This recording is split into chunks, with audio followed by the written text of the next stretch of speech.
नमस्कार दोस्तों, good morning. आपका रोजगार के किरदार में बहुत बहुत स्वागत है। उम्मीद करता हूँ कि आप शानदार और ज़बरदस्त और बेहतरीन होंगे। आपकी तैयारी बहुत अच्छी से चल रही होगी। तो हम पढ़ने जा रहे हैं आज मराठा साम्राज्य के बारे में। ठीक है, मराठा साम्राज्य का उदय कैसे हुआ और किस प्रकार हुआ। मराठा साम्राज्य के बारे में हम पढ़ेंगे छत्रपति शिवाजी राजे भोसले के बारे में। ठीक है, छत्रपति शिवाजी राजे भोसले के बारे में पढ़ेंगे, उनका जीवन काल किस प्रकार रहा था और उन्होंने कौन कौन सी युद्ध की नीतियां अपनाई थी, प्रमुख युद्ध नीतियां और युद्ध जीतने के प्रमुख कारण और कौन कौन से किले जीते थे उनके बारे में हम चर्चा करेंगे। ठीक है, उनके बारे में आज हम चर्चा करेंगे। छत्रपति शिवाजी राजे भोसले किस किस क्षेत्र को जीता था। ठीक है, तो उनका जो मराठा साम्राज्य था, मराठा साम्राज्य कहाँ कहाँ तक फैला था। ठीक है, उनका मराठा साम्राज्य था महाराष्ट्र से लेकर केरला, कर्नाटक और आंध्र प्रदेश वाला क्षेत्र। ठीक है, महाराष्ट्र हो गया, महाराष्ट्र से कर्नाटक, केरला और आंध्र प्रदेश। जो ये दक्षिण वाला क्षेत्र था, दक्षिण वाला क्षेत्र यहाँ से कर्नाटक, केरला और आंध्र प्रदेश वाला क्षेत्र। ठीक है, तब क्या हुआ था, जो मराठा साम्राज्य के मध्य आता था। ठीक है, मराठा साम्राज्य में शामिल था जब छत्रपति शिवाजी। ठीक है, पूरा ये वाला क्षेत्र मराठा साम्राज्य के अधीन हुआ करता था। ठीक है, मराठा साम्राज्य के अधीन हुआ करता था। तो हम आज पढ़ेंगे शिवाजी राजे भोसले के बारे में। तो छत्रपति शिवाजी राजे भोसले के बारे में हम पढ़ने जा रहे हैं। ठीक है, ये मराठा साम्राज्य के संस्थापक थे। ठीक है, जो मराठा साम्राज्य के संस्थापक कौन थे, मराठा साम्राज्य के संस्थापक थे शिवाजी राजे भोसले। ठीक है, मराठा साम्राज्य के संस्थापक थे ये मराठा साम्राज्य। ठीक है, मराठा साम्राज्य जो है ये सिसोदिया वंश से संबंधित रखते थे, जो सिसोदिया फैमिली से संबंध रखते थे। कौन, शिवाजी राजे भोसले। ठीक है, जो शिवाजी थे किससे संबंध रखते थे, शिवाजी रखते थे संबंध द्वारा सिसोदिया फैमिली। ठीक है, सिसोदिया फैमिली से थे। ठीक है, जो मालोजी कौन थे, मालोजी शिवाजी के दादा थे। ठीक है, मालोजी थे शिवाजी के दादा। अब मालोजी कौन थे बोलेंगे, मालोजी थे शिवाजी के दादाजी। ठीक है, शिवाजी के दादाजी हुआ करते थे मालोजी। शिवाजी के पिताजी का नाम, शिवाजी के पिताजी का नाम था, शिवाजी के पिताजी का नाम शाहजी भोसले। ठीक है, ये भोसले परिवार के थे, भोसले परिवार के थे। किस फैमिली के थे, भोसले फैमिली के। ठीक है, भोसले फैमिली के थे। कौन, शाहजी भोसले। जो शाहजी भोसले थे कौन थे बोलेंगे, शाहजी भोसले थे शिवाजी के पिताजी। ठीक है, शिवाजी के पिताजी। और मालोजी थे उनके दादाजी। ठीक है, किसके, शिवाजी के दादाजी शाहजी भोसले। जो शाहजी भोसले थे ना, शाहजी भोसले शिवाजी के पिताजी शाहजी भोसले थे अहमदनगर और बीजापुर के सामंत थे। ठीक है, सामंत किसे बोलते हैं, सामंत तो वह राजा होता है जो किसी क्षेत्र को हार कर वहां लेकिन कार्य कर रहा होता है। ठीक है, वह क्षेत्र होता है जहां कोई दूसरा राज्य अटैक करके उसे हराता है, लेकिन कार्य वही राजा करता है, लेकिन उस राजा को टैक्स देता है। ठीक है, उसे हम सामंत बोलते हैं। ठीक है, वह सामंत राजा कहलाता है। ठीक है, सामंत कहाँ का, अहमदनगर और बीजापुर का सामंत कौन था, बीजापुर का शाहजी भोसले था। ठीक है, शाहजी भोसले कहाँ का सामंत था, शाहजी भोसले था अहमदनगर और बीजापुर का सामंत था। जो शाहजी भोसले थे इनकी कितनी पत्नियां थी, देखो शाहजी भोसले की 2 पत्नियां हुआ करती। ठीक है, जो शिवाजी की जो पिताजी के थे 2 शादियां हुआ करती थी। जो शिवाजी था ना, शिवाजी की पिताजी की 2 शादियां हुआ करती थी। जो जीजाबाई, फर्स्ट शादी किसने की थी, जीजाबाई। दूसरा था तुकाबाई। ठीक है, तुकाबाई। पहले जो जीजाबाई का पुत्र था कौन था, शिवाजी राजे भोसले, छत्रपति शिवाजी राजे भोसले। और दूसरा जो तुकाबाई का पुत्र था, एकोजी राजे। ठीक है, एकोजी राजे था। कौन था, एकोजी राजे था। तो शिवाजी का जन्म कब हुआ, हम शिवाजी का जन्म जानेंगे कि शिवाजी का जन्म कब हुआ। ठीक है, शिवाजी का जन्म हुआ था 19 फरवरी 1630 को, सॉरी 1630 को मानते हैं और 1627 को भी मानते हैं। कुछ इतिहासकार मानते हैं कि 1627 में हुआ, कुछ मानते हैं 1630 में आया। पेपर में जो आएगा उसको टिक करना है, ठीक है। पेपर में इन दोनों में से जो टिक आएगा उसको करना है। ये शिवनेर दुर्ग के, ठीक है, शिवनेर दुर्ग के थे। शिवाजी राजे भोसले का जन्म कब हुआ था? 19 फरवरी 1630 में हुआ था। 1630 या 1627। कहाँ के थे? शिवनेर दुर्ग के थे, ठीक है, शिवनेर दुर्ग के थे। जो इन्होंने युद्ध प्रणाली ली थी ना, मतलब कौन सा युद्ध करते थे? जो गोरिल्ला युद्ध करते, ठीक है, ये छुपकर वार करते थे। इनकी सेना कम हुई थी, इसके कारण ये गोरिल्ला युद्ध करते थे, छुपकर जो दूसरे सैनिकों को मारते थे, ठीक है, छुपकर दूसरे सैनिकों को मारते, जंगल में जाकर जो छुपकर दूसरे सैनिकों को मारा करते थे, क्योंकि उनकी सेना कम होने के कारण यह युद्ध नीति अपनाए, ठीक है, यह युद्ध नीति अपनाए। लेकिन इस युद्ध नीति में वो बहुत सफल रहे, ठीक है, वह बहुत अच्छे सफल रहे थे।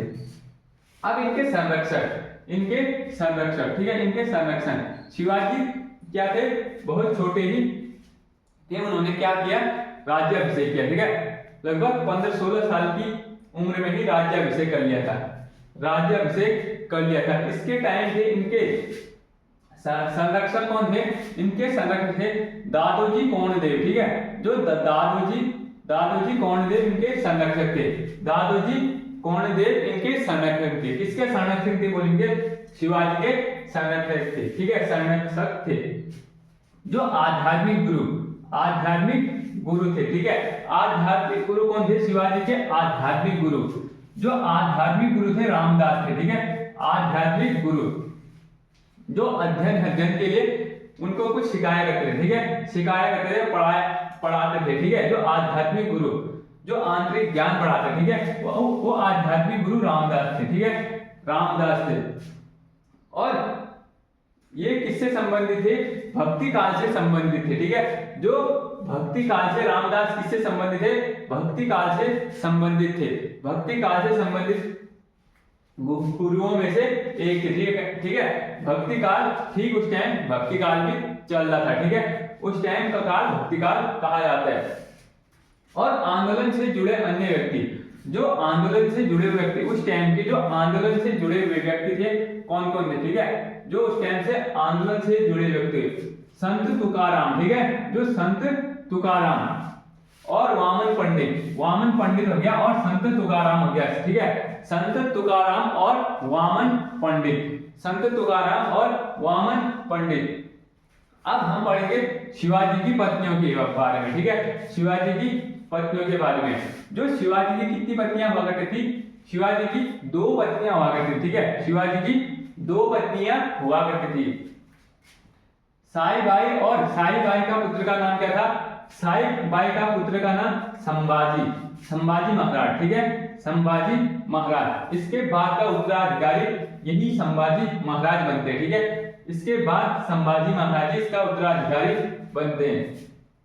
तो उसके बाद पहली पत्नी का नाम तो साईबाई था, ठीक है, और दूसरी पत्नी का नाम था सोयराबाई, ठीक है, जो राजा राम दूसरा पुत्र था। दूसरी पत्नी से जो पुत्र था उसका नाम था राजा राम, ठीक है, जो दूसरी पत्नी का पुत्र हुआ करता था राजा राम, ठीक है। पहला पुत्र तो कौन था? संभाजी महाराज, ठीक है, संभाजी महाराज किसका पुत्र था? ये साईबाई का पुत्र था, ठीक है। दूसरा सोयरा का पुत्र था राजा राम, ठीक है, राजा राम पुत्र हुआ करता था। अब जो छत्रपति शिवाजी के प्रमुख अभियान कौन कौन से अभियान किए थे और कितने किले जीते थे, ठीक है, लगभग इन्होंने 35 किले जीते थे, ठीक है, इन्होंने लगभग 35 किले जीते थे। कौन कौन से अभियान किए थे? इन अभियानों के बारे में हम जानेंगे, ठीक है, जो अभियान किए थे उसके बारे में हम जानेंगे। छत्रपति शिवाजी के विजय अभियान, छत्रपति शिवाजी के विजय अभियान हुए थे। छत्रपति शिवाजी का जो अभियान हुआ था 1646 में तोरण का किला जीता, ठीक है, तोरण का किला कहाँ स्थित है? तोरण का किला महाराष्ट्र में स्थित है, ठीक है, जो तोरण का किला है ना वो महाराष्ट्र में है। जो तोरण का किला का वर्तमान नाम क्या है? प्रचंडगढ़ का किला, ठीक है, प्रचंडगढ़ का किला बोलते हैं, प्रचंडगढ़ का किला बोलते हैं वर्तमान में, ठीक है, प्रचंडगढ़ के नाम से फेमस है, प्रचंडगढ़ के नाम से फेमस है। कौन सा किला है? तोरणगढ़ का किला, ठीक है, तोरणगढ़ का किला, जो इसे बोलते हैं मराठा का प्रथम स्तंभ द्वार, जो मराठा का जो शासन का विस्तार होने लगा, ठीक है, शासन का विस्तार होने लगा किस जो अभियान से हुआ था, वो जो अभियान था तोरण के किला के अभियान से ही यह जो पहला स्तंभ कहा जाता है, ठीक है, पहला स्तंभ इसलिए कहा जाता है कि इसी अभियान के दौरान जो मराठा साम्राज्य था उसका विस्तार होने लगा, ठीक है, उसका विस्तार होने लगा, ठीक है, पहला स्तंभ इसलिए कहते हैं, ठीक है। जो ये कहाँ स्थित है? मराठा, जो ये है मराठा साम्राज्य, तोरण किला है पुणे के महाराष्ट्र में, ठीक है, पुणे जो महाराष्ट्र में स्थित है, ठीक है, महाराष्ट्र में स्थित है। जब इन्होंने पहला जो अभियान किया था, कितनी साल की उम्र में किया था, कितने वर्ष की उम्र में किया था? इन्होंने 16 वर्ष की अवस्था में किया था, ठीक है, 16 वर्ष की अवस्था थी, इन्होंने प्रथम अभियान किया था, ठीक है। प्रथम अभियान कहाँ किया था? प्रथम अभियान किया था तोरण का किला, जो प्रचंड के किले के नाम से भी फेमस है, ठीक है, प्रचंडगढ़ का किला। अब द्वितीय अभियान था 1647 में, 1647 में सिंहगढ़ का किला। यह भी कहाँ स्थित है? यह भी महाराष्ट्र के अंदर ही आता है, ठीक है, यह भी कहाँ आता है? महाराष्ट्र के अंदर ही आता है, सिंहगढ़ का किला। सिंहगढ़ का किला 1647 में। पुरंदर का किला हो गया, पुरंदर का किला, ठीक है, जो पुरंदर का किला है, पुरंदर का किला कहाँ स्थित है? ये कब जीता, ठीक है, ये भी महाराष्ट्र के अंदर आता है पुरंदर का किला, 1648 के मध्य, 1648 में, ठीक है। जब 1656 में आता है, 1656 में जवाली किला, ठीक है, जवाली किला पर अभियान किया है। 1656 में रायगढ़ को राजधानी बनाई, जो रायगढ़ राजधानी कहाँ थी? महाराष्ट्र में थी, ठीक है, जो महाराष्ट्र थी ना, रायगढ़ को राजधानी बनाई, किसने बनाई? शिवाजी ने, ठीक है, शिवाजी ने रायगढ़ को राजधानी बनाई। शिवाजी ने रायगढ़ को राजधानी कब बनाई बोलेंगे तो 1656 में शिवाजी ने रायगढ़ को राजधानी बनाई। रायगढ़ कहाँ स्थित है? रायगढ़ कहाँ स्थित है? रायगढ़ महाराष्ट्र में स्थित है, ठीक है, रायगढ़ महाराष्ट्र में स्थित है। अब 1659 में प्रचंडगढ़ का प्रतापगढ़ का किला जीता, ठीक है, जो प्रतापगढ़ का किला जीता, ठीक है, 1659 में प्रतापगढ़ का किला जीता। और उसके बाद 1664 में क्या किया? 1664 में सूरत पर आक्रमण किया, ठीक है, सूरत पर आक्रमण किया, ठीक है, सूरत पर आक्रमण किया। उसके बाद मतलब 1665 में पुरंदर की संधि हुई थी, ठीक है, जिसमें पुरंदर की संधि हुई थी। पुरंदर की संधि किस चीज के बीच हुई थी? जयशाह प्लस वर्सेस शिवाजी के बीच। जो पुरंदर की संधि हुई थी, जयशाह वर्सेस शिवाजी के बीच, ठीक है, जिसमें क्या था? शिवाजी को बहुत बड़ी हानि का सामना करना पड़ा, ठीक है, शिवाजी को बहुत बड़ी हानि का सामना करना पड़ा। जो शिवाजी ने क्या क्या कार्य, मतलब क्या चीज सौंपा था इसमें, जो थे कि 35 दुर्ग थे, ठीक है, जो 35 किले थे, उनमें से 33 किले 23 किले मुगलों को सौंपना पड़ा। क्या हुआ था? मुगलों को सौंपना पड़ा। 35 किलो में से 23 किले मुगलों को सौंपना पड़ा, ठीक है, उस टाइम 23 किले मुगलों को सौंपना पड़ा, तो मुगलों को सौंपना पड़ा, ठीक है। इसके बाद कितने किले रह गए होंगे? 12 किले रह गए होंगे। 12 किले अपने पुत्र संभाजी को दिया था, ठीक है, इसने अपने पुत्र संभाजी को 12 किले ही बचे थे। उसके बाद 12 किले ही बचे थे। उसके बाद यह जो 4 लाख था ना, 4 लाख हुण आय, ठीक है, हुण आय वार्षिक देनी होगी। इसका ये था कि सालाना 4 लाख रुपए मुगलों को देता था, ठीक है, मुगलों को देता था। कौन? शिवाजी राजे, ठीक है, शिवाजी राजे जो थे 4 लाख रुपए मुगलों को देना पड़ता था। कौन था? पुरंदर की संधि होने के बाद, ठीक है, और बीजापुर के खिलाफ सहयोग करेगा, ठीक है, जो बीजापुर के खिलाफ सहयोग भी करेगा, ठीक है, जैसे बाहरी आक्रमण हो जाते थे, ठीक है, बाहरी आक्रमण हो जाते थे उनसे निपटने के लिए सहयोग भी करेगा बोले थे। कौन? मुगल। ठीक है, मुगल बोले थे, इन्होंने यह मानना पड़ा। क्या क्या था? 35 दुर्गों में से 23 दुर्ग दिए थे और 4 लाख रुपए सालाना मूल वार्षिक आय देनी पड़ती थी और बीजापुर के खिलाफ सहयोग करना पड़ता था। बीजापुर के खिलाफ सहयोग करना पड़ता था। और उसके बाद उसके पुत्र संभाजी को और उसके पुत्र संभाजी को 5,000 का मनसबदार बनाया गया। ठीक है, 5,000 का मनसबदार बनाया गया। ठीक है, उसके बाद 5,000 का मनसबदार किसको बनाया गया? इसके पुत्र को। इसके पुत्र को 5,000 का मनसबदार बनाया गया। ठीक है, इसके पुत्र को 5,000 का मनसबदार बनाया गया था। इसने 12 किले दिए थे इसको। ठीक है, जो 12 किले बचे थे वो संभाजी को दे दिए। ठीक है, इन्होंने क्या दिए थे? संभाजी को जो 12 किले बचे थे, जो 35 किलो में से 23 किले तो मुगलों को सौंप दिए थे। ठीक है, 23 किले मुगलों को सौंप दिए थे। जो 12 किले बचे थे वो संभाजी को दे दिए थे, संभाजी महाराज को दे दिए थे। अब इनके बाद कुछ नहीं बचा। ठीक है, यह साम्राज्य किसने संभाला? फिर यह साम्राज्य संभाला संभाजी महाराज ने। ठीक है, संभाजी महाराज ने।